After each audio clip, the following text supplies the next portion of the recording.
Es hora de debatir y analizar los temas del día aquí en la mesa ancha. Hoy le damos la bienvenida a un nuevo analista invitado, Víctor G. Ricardo. Él es ex embajador, es ex alto comisionado para la paz, ex ministro. Pues gracias por aceptar esta invitación hoy en un día tan importante. Muchas gracias para invitarme a este debate donde se hacen reflexiones y se tocan temas de trascendencia nacional e internacional. Juana y Julio, bienvenidos. Hola, Buenos días, bienvenidos.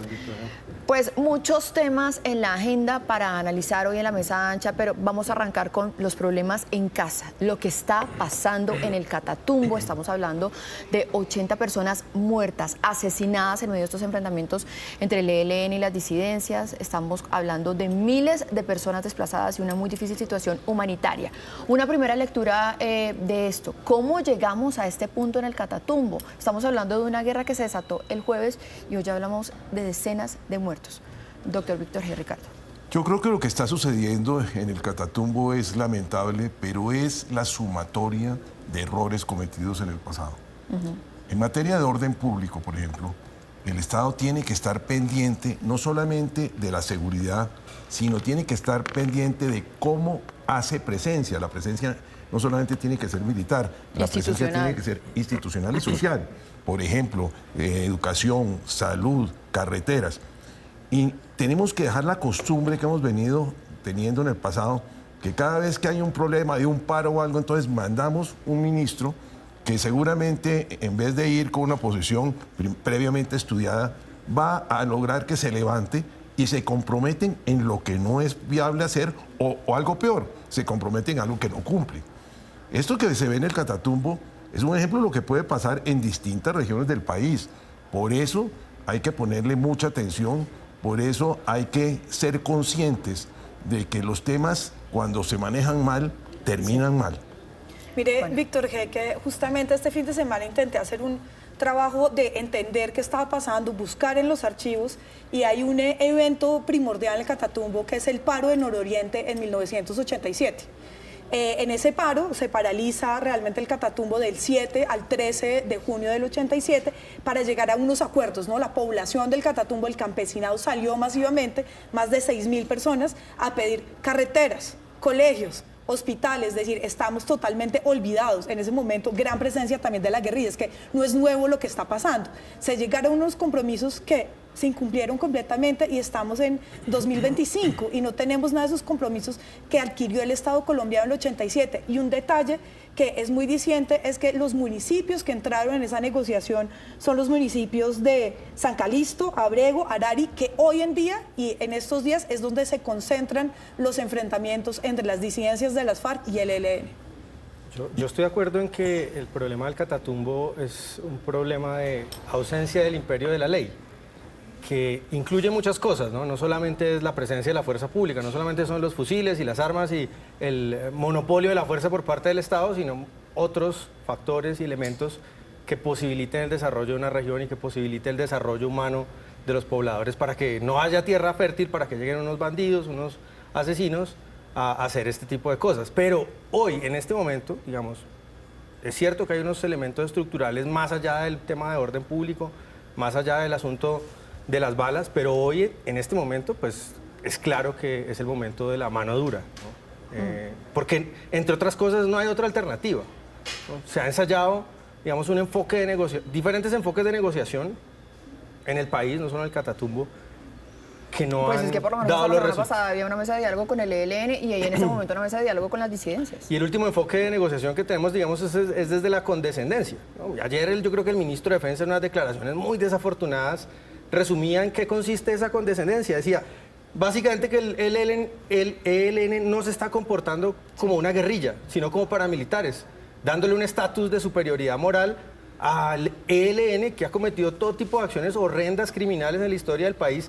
Entonces, desde esa condescendencia que el ministro resume en esa declaración, se han propuesto unos diálogos de paz, poniendo unas personas al frente de los diálogos de paz cercanas política, ideológicamente con los grupos guerrilleros, con la idea de que eso va a facilitar las cosas, y no ha facilitado nada, ha empeorado la situación, digamos, ha generado una situación de debilidad que se deriva en estas cosas. Pero mire que la mano dura tampoco ha funcionado y hasta en un momento del 2006 el expresidente Álvaro Uribe dijo, o sea, no está funcionando, y en un momento dijo, hay que plantear tal vez pagarle al ELN para que dejen de secuestrar, para que dejen las armas, o sea, se han intentado negociaciones.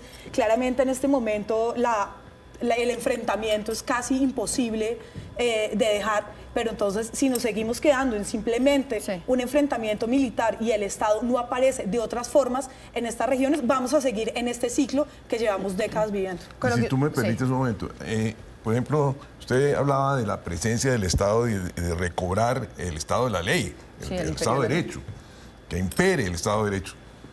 Lo que sucede también es otra sumatoria de errores. Por ejemplo, yo no puedo estar creando y declarando ceses al fuego, incluso de manera unilateral, que no son negociados, que no tienen términos, que no se fijan zonas de concentración, que no se fija una comitiva de verificación, porque eso lo que lleva es a la inoperancia de la fuerza pública, que no se atreve a actuar pensando que si actúa está violando el cese al fuego. Entonces, yo creo que es el momento también de reflexionar sobre muchos temas y ver las correcciones. Tú hablabas, por ejemplo, los acuerdos que se hacían y desde el 87, por ejemplo, no se cumplieron. Eso es otro tema que hay que mirar y que en Colombia tenemos que hacer una reingeniería. Cuando los estados firman acuerdos, tiene que haber políticas. Hay unas que son políticas de gobierno, pero hay otras que son políticas de Estado. No es que si llega otro gobierno ya no se cumple, porque eso puede llegar a generar estas situaciones que hoy estamos viviendo en el Catatumbo, y por eso decía yo que se nos puede repetir en otras regiones del país si no tenemos conciencia clara de analizar cuáles son los factores que nos llevaron a esto y cómo nos podemos anticipar a que no sucedan en otras regiones. Para cerrar esta conversación, uno podría decir, recogiendo un poco lo que dicen los tres, el Estado se dejó coger ventaja en medio de su política de paz total, y ahora lo que se está planeando o se está planteando es la posibilidad de decretar un estado de conmoción, y yo quiero que muy brevemente me digan si un estado de conmoción se podría decretar en este caso, si no lo tumbaría la Corte Constitucional y si sería, digamos, la salvación para esta zona del Catatumbo en medio de este conflicto. Los estados de conmoción son cuando están muy alterado el orden público, que es un mecanismo que tiene el gobierno de manera directa durante los primeros 90 días y después se va a ampliar haciendo consulta. Pero lo importante aquí es que miremos y tengamos previsto qué se va a hacer con el estado de excepción. No que busquemos un estado de excepción y de pronto comiencen a dictarse normas para otros objetivos o de otros temas que no son los que realmente estamos en este momento viviendo en la crisis del Catatumbo.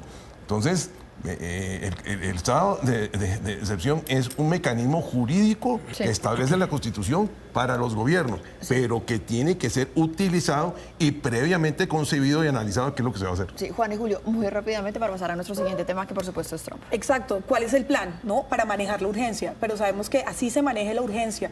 Si no se toman unas medidas de presencia del Estado a mediano y a largo plazo, vamos a volver exactamente a lo mismo que estamos viviendo, ¿no? Entonces, se puede tomar, es una medida válida, constitucional, pero no va a resolver la crisis profunda que vive el Catatumbo. Pero en todo caso, el estado de excepción nos levanta y nos despierta otros temores, Julio.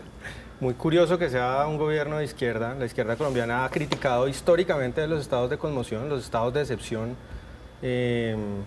Han sido críticos feroces de este tipo de medidas, y que ahora le toque tomar esa medida que yo no creo que ni de lejos es una solución estructural, ¿no? Ahora más es decisión del gobierno de retomar el control del orden público, de unos mínimos para que la población civil no siga siendo masacrada, que no necesariamente pasa por un estado de conmoción. Nuestro siguiente tema ya es la llegada del presidente número 47 a Estados Unidos, de Donald Trump, en donde uno podría ver, hay un abismo ideológico o va a quedar un abismo ideológico entre el nuevo gobierno de Estados Unidos y el gobierno colombiano. Va a ser muy compleja esa relación, Juana.